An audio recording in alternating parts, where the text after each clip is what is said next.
हर महादेव। श्री शिवाय नमस्तुभ्याम। मार्गशीर्ष मास का पावन महीना चल रहा है, जिसे अगहन मास के नाम से भी जाना जाता है। आज के वीडियो में हम लोग श्रीमद् भगवद गीता के 8वें अध्याय के महात्म का श्रवण करेंगे। भगवद गीता में स्वयं भगवान श्री कृष्ण ने कहा है कि मैं ही मार्गशीर्ष मास हूँ। जो भी व्यक्ति सच्चे मन से पूरी श्रद्धा के साथ भगवद गीता के सभी अध्यायों का श्रवण करता है, जिस भी कामना से श्रवण करता है, उसकी मनोकामना जरूर से जरूर पूरी होती है। आइए श्रीमद् भागवत गीता के 8वें अध्याय के महात्म का अब श्रवण करते हैं।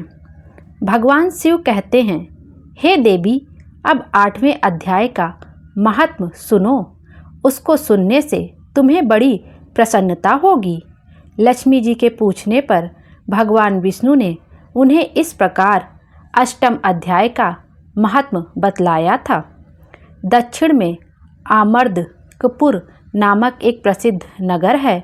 वहाँ भाव शर्मा नामक एक ब्राह्मण रहता था, जिसने वेश्या को पत्नी बनाकर रखा था। वह मांस खाता था, मदिरा पीता था, श्रेष्ठ पुरुषों का धन चुराता, पराई स्त्री से व्यभिचार करता और शिकार खेलने में दिलचस्पी रखता था। वह बड़े भयानक स्वभाव का था और मन में बड़े बड़े हौसले रखता था। एक दिन मदिरा पीने वालों का समाज जुटा था। उसमें भाव शर्मा ने भरपेट ताड़ी पी, खूब गले तक उसे चढ़ाया। अतः अजीर्ण से अत्यंत पीड़ित होकर वह पात्मा कालवश मर गया और बहुत बड़ा ताड़ का वृक्ष हुआ। उसकी घनी और ठंडी छाया का आश्रय लेकर ब्रह्मा राक्षस भाव को प्राप्त हुए कोई पति पत्नी वहाँ रहा करते थे। उसके पूर्व की घटना इस प्रकार है। एक कुशीबल नामक ब्राह्मण था, जो वेद वेदांग के तत्वों का ज्ञाता, संपूर्ण शास्त्रों के अर्थ का विशेषज्ञ और सदाचारी था। उसकी स्त्री का नाम कुमति था। वह बड़े खोटे विचार की थी। वह ब्राह्मण विद्वान होने पर भी अत्यंत लोभवश अपनी पत्नी के साथ प्रतिदिन भैंस, कालपुरुष और घोड़े आदि दानों को ग्रहण किया करता था, परंतु दूसरे ब्राह्मणों को दान में मिली हुई कौड़ी भी नहीं देता था। वे दोनों पति पत्नी कालवश मृत्यु को प्राप्त होकर ब्रह्म राक्षस हुए। वे भूख और प्यास से पीड़ित हो इस पृथ्वी पर घूमते हुए उसी ताड़ वृक्ष के पास आए और उसके मूल भाग में विश्राम करने लगे। इसके बाद पत्नी ने पति से पूछा, हे नाथ, हम लोगों का यह महान दुख कैसे दूर होगा? ब्रह्म राक्षस योनि से किस प्रकार हम दोनों की मुक्ति होगी? तब उस ब्राह्मण ने कहा, ब्रह्म विद्या के उपदेश, आध्यात्म तत्व के विचार और कर्म विधि के ज्ञान बिना किस प्रकार संकट से छुटकारा मिल सकता है? यह सुनकर पत्नी ने पूछा कि किम तद ब्रह्मा, किम धात्यम, किम कर्म पुरुषोत्तम। पुरुषोत्तम वह ब्रह्मा क्या है, अध्यात्म क्या है और कर्म कौन सा है? उसकी पत्नी इतना कहते ही जो आश्चर्य की घटना घटित हुई उसको सुनो। उपर्युक्त वाक्य गीता के 8वें अध्याय का आधा श्लोक था। उसके श्रवण से वह वृक्ष उस समय ताड़ के रूप को त्याग कर भाव शर्मा नामक ब्राह्मण हो गया। तत्काल ज्ञान होने से विशुद्ध चित्त होकर वह पाप के चोले से मुक्त हो गया तथा उस आधे श्लोक के ही महात्म से वे पति पत्नी भी मुक्त हो गए। उनके मुख से दैवात ही 8वें अध्याय का आधा श्लोक निकल पड़ा था। तदंतर आकाश से एक दिव्य विमान आया और वे दोनों पति पत्नी उस विमान पर आरूढ़ होकर स्वर्गलोक को चले गए। वहाँ का यह सारा वृतांत अत्यंत आश्चर्यजनक था। उसके बाद उस बुद्धिमान ब्राह्मण भाव शर्मा ने आदरपूर्वक उस आधे श्लोक को लिखा और देव जनार्दन की आराधना करने की इच्छा से वह मुक्तिदायिनी काशीपुरी में चला गया। वहाँ उसे उदार बुद्धि वाले ब्राह्मण ने भारी तपस्या आरंभ की। उसी समय क्षीर सागर की कन्या भगवती लक्ष्मी ने हाथ जोड़कर देवताओं के भी देवता जगतपति जनार्दन से पूछा, नाथ आप सहसा नींद त्याग कर खड़े क्यों हो गए हैं?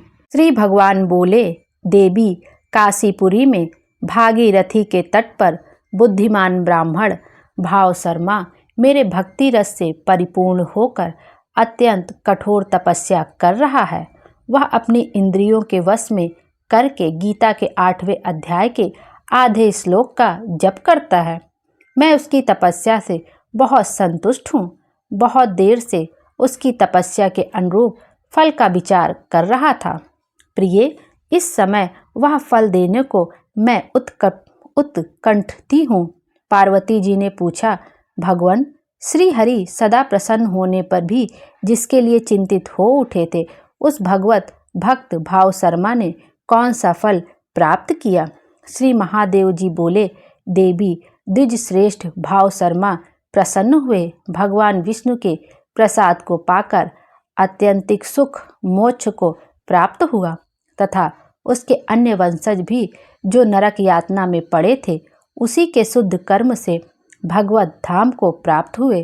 पार्वती, यह 8वें अध्याय का महत्व थोड़े में ही तुम्हें बताया है, इस पर सदा विचार करना। और जो भी भगवत गीता के 8वें अध्याय के महात्म का श्रवण करता है, उसकी मनोकामना जरूर से जरूर पूरी होती है। आइए अब श्री कृष्ण जी की आरती का भी श्रवण कर लेते हैं। आरती कुंज बिहारी की, श्री गिरिधर कृष्ण मुरारी की। आरती कुंज बिहारी की, श्री गिरिधर कृष्ण मुरारी की। गले में बैजंती माला, बजावे मुरली मधुर बाला। श्रवण में कुंडल झलकाता, नंद के आनंद नंद लाला। गगन सम अंग कांति काली, राधिका चमक रही आली। लतन में टाढ़े वन बाली, आरती कुंज बिहारी की। श्री गिरिधर कृष्ण मुरारी की। भ्रमर सी अलक, कस्तूरी तिलक, चंद्र सी झलक, ललित छवि श्यामा प्यारी की। श्री गिरिधर कृष्ण मुरारी की। कनक में मोर मुकुट बिलसे, देवता दर्शन को तरसे। गगन से सुमन रसी बरसे, आरती कुंज बिहारी की। श्री गिरिधर कृष्ण मुरारी की। बजे मुरचंग मधुर मृदंग, ग्वालिनी संग, अतुल रति गोप कुमारी की। श्री गिरिधर कृष्ण मुरारी की।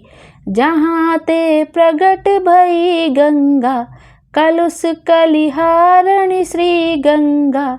सुमिरण ते होत मोह भंगा, श्री कृष्ण आरती कुंज बिहारी की। श्री गिरिधर कृष्ण मुरारी की। बसी शिव शीस जटा के बीच, हरे अघ कीच, चरण छवि श्री बनवारी की। श्री गिरिधर कृष्ण मुरारी की।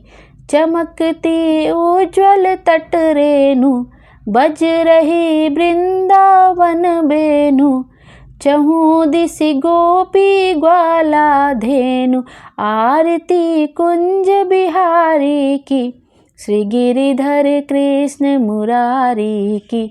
हसत मृदु मंद चांदनी चंद, कटत भव फंद, टेर सुनु दीन दुखारी की। श्री गिरिधर कृष्ण मुरारी की। आरती कुंज बिहारी की। श्री गिरिधर कृष्ण मुरारी की। बोलो कृष्ण भगवान की जय। आरती सुनने वाले की सभी मनोकामना पूरी हो। राधे राधे। श्री शिवाय नमस्तुभ्यम। हर हर महादेव। भोले बाबा हम सब की मनोकामना पूरी करे और हमारे जीवन को खुशियों से भर दे। Thank you.